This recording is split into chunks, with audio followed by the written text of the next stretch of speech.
প্রথম কথা হচ্ছে আমরা দেখতে পাচ্ছি যে বিচ্ছিন্নভাবে যথেচ্ছভাবে মতো আমরা সরকারের কাছে পৌঁছে যাচ্ছি। এটা অত্যন্ত খারাপ দিক এবং খারাপ বলে আমি মনে করছি। এভাবে বিচ্ছিন্নভাবে এক একজনের মতো দাবিপত্র নিয়ে চলে গেলাম, এটা মোটে ভালো লক্ষণ নয়, এটা একদমই ভালো নয়।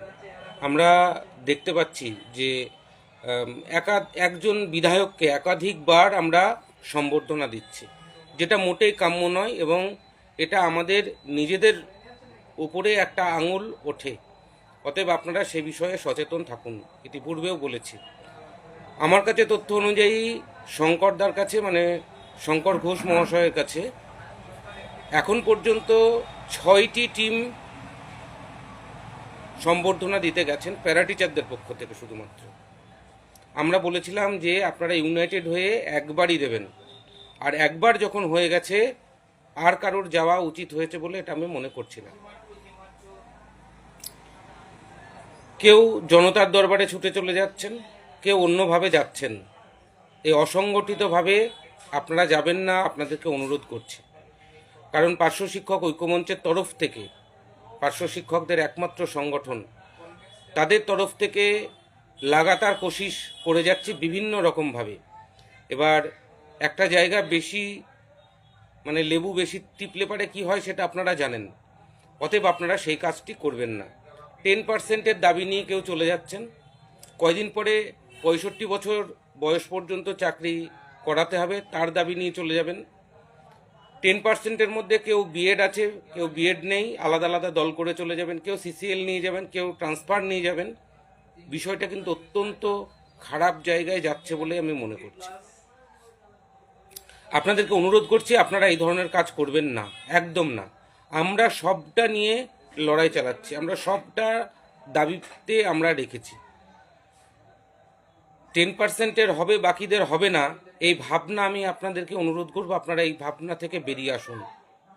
আপনাদেরকে আমি বলছি, যা হবার সবার একসাথে হবে এবং সবার একই হবে।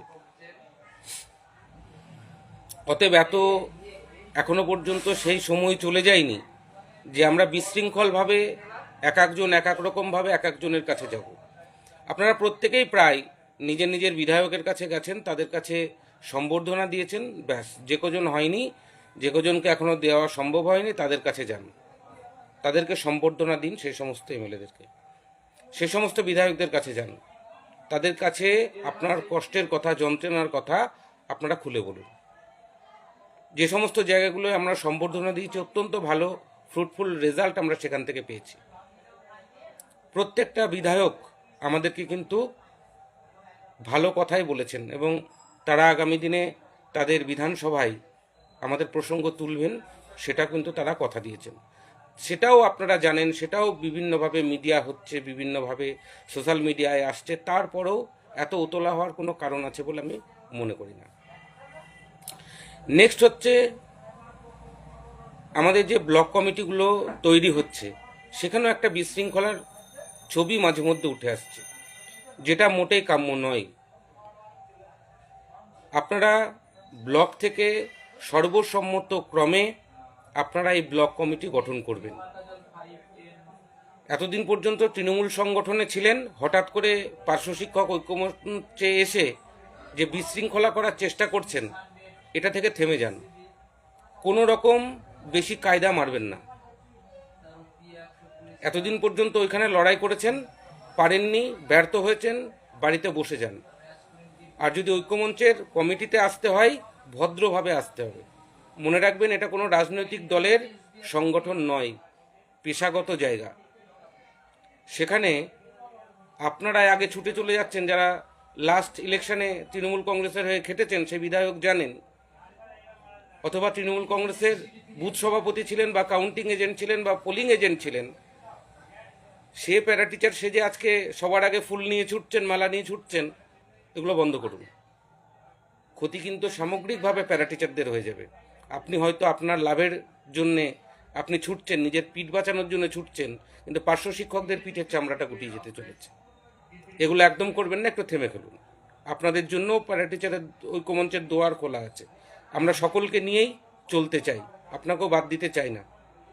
আপনিও থাকবেন।